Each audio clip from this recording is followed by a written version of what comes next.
Hola, mijos. I have a story for you tonight. This one is it's from the Grimm's fairy tales. And this one is number 34, Clever Elise. There once was a man who had a daughter who was called Clever Elise. And when she had grown up, her father said, "We will get her married." "Yes," said the mother, "if only anyone would come who would have her." At length a man came from a distance and wooed her, who was called Hans, but he stipulated that Clever Elise should be really wise. "Oh," said the father, "she's sharp enough." And the mother said, "Oh, she can see the wind coming up the street and hear the flies coughing." "Well," said Hans, "if she is not really wise, I won't have her." Then, when they were sitting there for dinner and had eaten, the mother said, "Elise, go to the cellar and fetch some beer." Then Clever Elise took the pitcher from the wall, went to the cellar, and clapped the lid up and down as she went to pass the time. When she was below, she fetched herself a chair and set it before the barrel so that she had no need to stoop, and did not hurt her back or do herself any unexpected injury. Then she placed the can before her and turned the tap, and while the beer was running, she would not let her eyes be idle, but looked up at the wall, and after much peering here and there, saw a pickaxe exactly above her, which the masons had accidentally left there. Then Clever Elise began to weep and said, "If I get Hans and we have a child and he grows big, and we send him into the cellar here to draw beer, then the pickaxe will fall on his head and kill him." Then she sat and wept and screamed with all the strength of her body over the misfortune which lay before her. Those upstairs waited for the drink, but Clever Elise still did not come.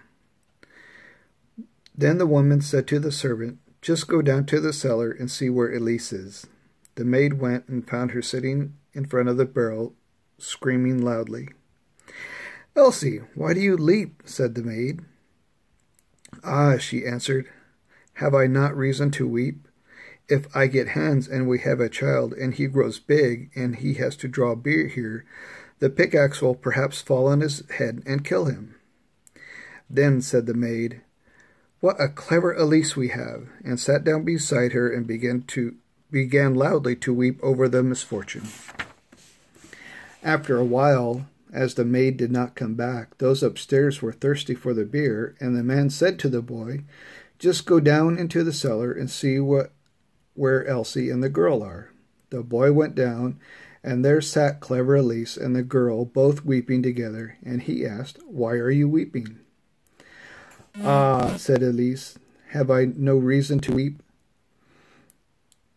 If I get Hans and we have a child, and he grows big, and he has to draw beer here, the pickaxe will fall on his head and kill him."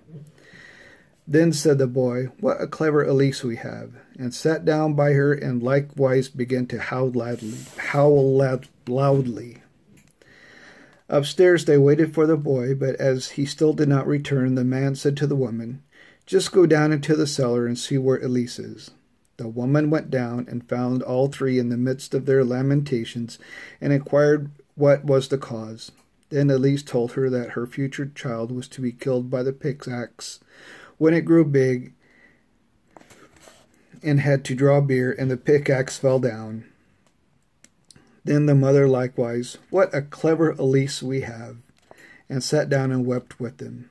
The man upstairs waited for a short time, but as his wife did not come back, and his thirst grew ever greater, he said, "I must go into the cellar myself and see where Elise is." But when he got into the cellar, and they were all sitting together crying, and he heard the reason, and that Elise's child was the cause, and that Elise might perhaps bring into the world one some day, and that it might be killed by the pickaxe if it should happen to be sitting beneath it, drawing beer just as the very time when it fell down, he cried, "Oh, what a clever Elise," and sat down and wept, and likewise wept with them. The bridegroom stayed upstairs for a long time. Then, as no one would come back, he thought, "They must be waiting for me below. I too must go there and see what they are about." Then he got down. 5 of them were sitting, screaming and lamenting quite piteously, each outdoing the other. "What misfortune has happened then?" he asked.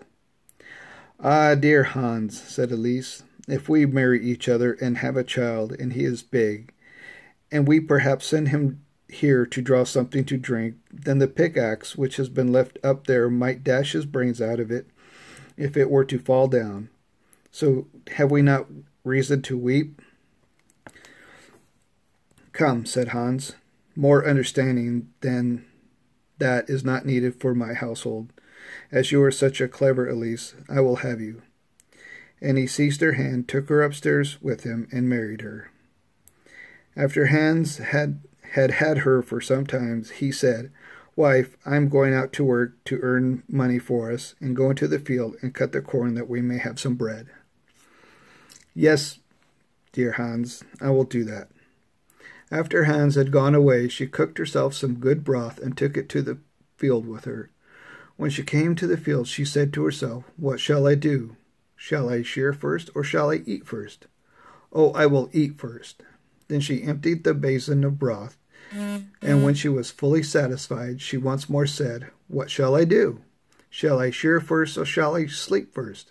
I shall sleep first." Then she laid down among the corn and fell asleep. Hans had been home for a long time, but Elise did not come. Then he said, "What a clever Elise I have. She is so industrious that she does not even come home to eat." As the evening came, however, she still stayed away, and Hans went out to see what she had cut, but nothing was cut, and she was lying among the corn asleep. Then Hans hastened home and brought a fowler's net with little bells and hung it round about her, and she still went on sleeping. Then home he ran, shut the door, sat down in his chair, and worked. At length, when it was quite dark, clever Elise woke, and when she got up, there was a jingling all about her, and the bells rang at each step which she took. Then she was alarmed and became uncertain whether she was clever Elise or not, and said, "It is I, or is it not I?" But she did not know the answer to this, and stood for some time in doubt. At length she thought, "I will go home and ask it if it is me or not. They will be sure to know." She ran to the door of her own house, but it was shut. Then she knocked at the window and cried, "Hans, is Elise inside?" "Yes," answered Hans, "she is inside." At that she was terrified and said, "Ah, heavens, then it is not I," and went to another door. But when the people heard the jingling of the bells, they would not open it, and she could not get in nowhere. Then she ran out of the village, and no one has seen her since. What do you think of that story? I don't think she was so clever, was she? I just wanted to say I love you, and I will talk to you guys later. Love you. Bye.